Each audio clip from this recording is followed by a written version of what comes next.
मित्रांनो, काल जे जंतर मंतरवरती झालं, ज्या प्रदर्शनकर्त्यावरती लाठीचार्ज झाला, अश्रुधुराचे नळकांडे फोडले गेले आणि आंदोलन संपुष्टात आणलं गेलं, तुम्हाला काय वाटतं?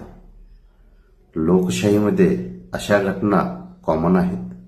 तर नाही मित्रांनो, हे एक अनकॉमन आहे. जिथं ज्या लोकांना आपण निवडून दिलं तेच जर आपलं म्हणणं ऐकत नसतील तर काय अर्थ आहे? जनता या देशाची मालक आहे आणि सर्व प्रशासकीय कर्मचारी आपले सेवक आहेत, ह्या म्हणण्याला काय अर्थ आहे? जर सेवकच आपलं ऐकत नसतील तर इथं लोकशाही राहते का? तुम्हीच कमेंट करून सांगा. जय हिंद, जय भारत. असे व्हिडिओ पाहण्यासाठी फॉलो करायला विसरू नका. मी डॉक्टर विजय दिघे, माहिती अधिकार पुस्तकाचा लेखक.